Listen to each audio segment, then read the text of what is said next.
Item ಯಾವುದೇ ಇರಲಿ try ಮಾಡಿ ಆಚಿ ಚಿಕನ್ ಮಸಾಲಾ. ಆಚಿ ಚಿಕನ್ ಮಸಾಲಾ. ಪತ್ನಿ ಜೊತೆ ಸ್ಕೂಟರ್ನಲ್ಲಿ ಹೋಗ್ತಾ ಇದ್ದಾಗ ಜಗಳ ಮಾಡ್ಕೊಂಡಿದ್ದಾರೆ. ಗಂಡ ಹೆಂಡತಿ ಜಗಳ ವಿಕೋಪಕ್ಕೆ ತಿರುಗಿ ತೀವ್ರ ವಾಗ್ವಾದ ಶುರುವಾಗಿದೆ.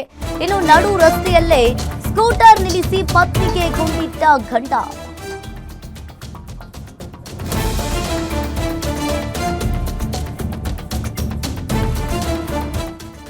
ನಡು ರಸ್ತೆಯಲ್ಲಿಯೇ ಸ್ಕೂಟರ್ ಅನ್ನ ನಿಲ್ಲಿಸಿ ಪತ್ನಿಗೆ ಗುಂಡಿಟ್ಟ ಗಂಡ. ಪೊಲೀಸ್ ಕಾನ್ಸ್ಟೇಬಲ್ ಮನೀಶ್ ಪಾಟಿ ಎಂಬಾತನಿಂದ ಈ ಕೃತ್ಯ ನಡೆದಿದೆ. ದೆಹಲಿಯ ಕಲ್ಯಾಣಪುರಿಯಲ್ಲಿ ಘನಘೋರ ಘಟನೆ ನಡೆದಿರುವಂತದ್ದು. ಇಂದು ಬೆಳಿಗ್ಗೆ ಸಣ್ಣದಾಗಿ ಶುರುವಾದ ಜಗಳ ಕೊಲೆಯಲ್ಲಿ ಅಂತ್ಯವಾಗಿದೆ.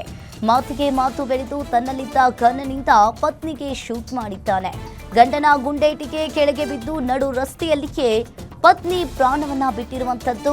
26 ವರ್ಷದ ಪ್ರಿಯಾಂಕಾ ಗಂಡನ ಗುಂಡೇಟಿಗೆ ಬಲಿಯಾದ ಪತ್ನಿ. ಟೀಚರ್ ಆಗಿ ಪ್ರಿಯಾಂಕಾ ಕೆಲಸವನ್ನ ಮಾಡ್ತಾ ಇದ್ರು.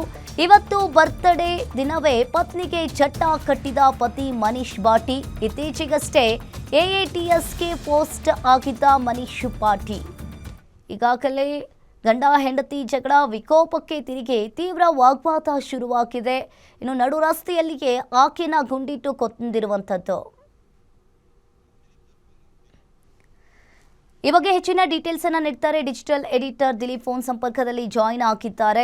ದಿಲೀಪ್, ಈಗ ಗಂಡ ಹೆಂಡತಿಯ ನಡುವೆ ಸಣ್ಣದಾಗಿ ಜಗಳ ನಡೆದಿದೆ. ಇನ್ನು ಜಗಳ ವಿಕೋಪಕ್ಕೆ ತಿರುಗಿ ಗುಂಡೇಟು ಹೊಡೆದು ಸಾಯಿಸಿರುವಂಥದ್ದು ಪತ್ನಿಯನ್ನ. ಯಾವಾಗ ನಡೆದಿರುವುದು, ಯಾತಕ್ಕಾಗಿ, ಏನಾದರೂ ಗೊತ್ತಾಯ್ತಾ? ಏನಿದೆ ಇದ್ರ ಬಗ್ಗೆ ಡೀಟೇಲ್ಸ್? ಅಂಕಿತಾ, ಇವತ್ತು ಬೆಳಗ್ಗೆ ಪ್ರಿಯಾಂಕಾ ಬಾಟಿ ಮತ್ತೆ ಅವರ ಪತಿ ಮನೀಶ್ ಬಾಟಿ ಅವರಿಬ್ಬರು ಸ್ಕೂಟರ್ ನಲ್ಲಿ ತೆರಳುತ್ತಾ ಇರ್ತಾರೆ.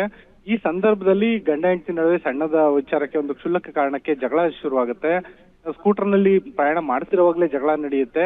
ಆ ಸಂದರ್ಭದಲ್ಲಿ ಗಂಡ ಏನಿದ್ದಾನೆ ಮನೀಶ್ ಬಾಟಿ, ಆತ ರಸ್ತೆಯಲ್ಲೇ ಗಾಡಿಯನ್ನು ನಿಲ್ಲಿಸಿ ತನ್ನ ಬಳಿ ಇದ್ದಂತ ಸರ್ವಿಸ್ ರಿವಾಲ್ವರ್ ನಿಂದ ಪತ್ನಿಗೆ ಶೂಟ್ ಮಾಡ್ತಾನೆ. ಆತ AATS ನಲ್ಲಿ ಆತ ಕಾನ್ಸ್ಟೇಬಲ್ ಆಗಿ ಕೆಲಸ ಮಾಡ್ತಿರ್ತಾನೆ. AATS ಅಂದ್ರೆ ಆಂಟಿ ಆಟೋ ಥೆಫ್ಟ್ ಸ್ಕ್ವಾಡ್ ಅಂತ ಕರೀತಾರೆ. ದಿಲ್ಲಿನಲ್ಲಿ ಯಾರು ದ್ವಿಚಕ್ರ ವಾಹನ ಇರ್ಬೋದು, ಕಾರುಗಳನ್ನ ಇರ್ಬೋದು, ಅದನ್ನ ಕಳ್ಳತನ ಮಾಡೋ ಸಿಂಡಿಕೇಟ್ ಗಳ ವಿರುದ್ಧ, ಒಂದು ಕಳ್ಳರ ವಿರುದ್ಧ ಕಾರ್ಯಾಚರಣೆ ನಡೆಸೋದಕ್ಕೆ ಈ ಒಂದು ಸ್ಕ್ವಾಡ್ ರೂಪಿಸಲಾಗಿದೆ.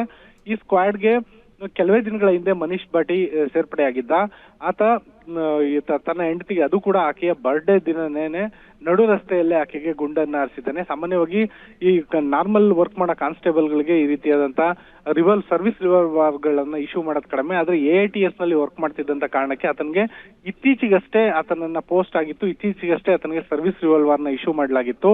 ಈ ಸಂದರ್ಭದಲ್ಲಿ ಆತ ಈ ಒಂದು ಕೃತ್ಯ ಎಸಗಿದ್ದಾನೆ. ಸದ್ಯ ಯಾರು ಗುಂಡೇಟು ಬಿದ್ದಂತಹ ಪ್ರಿಯಾಂಕಾ ಅವರ ಮೃತದೇಹವನ್ನ ಆಸ್ಪತ್ರೆಗೆ ರವಾನೆ ಮಾಡಲಾಗಿದೆ. ಮತ್ತೆ ಮನೀಶ್ ಬಾಟಿಯನ್ನ ಪೊಲೀಸರು ವಶಕ್ಕೆ ಪಡೆದು ಈ ಸಂಬಂಧ ವಿಚಾರಣೆ ನಡೆಸಲಾಗ್ತಾ ಇದೆ. ಅದು ಕೂಡ ಸರ್ವಿಸ್ ರಿವಾಲ್ವರ್ ನಿಂದಾನೇ ಆತ ಈ ಒಂದು ಕೃತ್ಯ ಎಸಗಿರೋದು ನಿಜಕ್ಕೂ ಒಂದು ಶಾಕಿಂಗ್ ಘಟನೆ ಅಂತ ಹೇಳ್ಬೋದು. ಅಂಕಿತಾ, ಥ್ಯಾಂಕ್ ಯು ದಿಲೀಪ್ ನಿಮ್ಮೆಲ್ಲ ಮಾಹಿತಿಗೆ.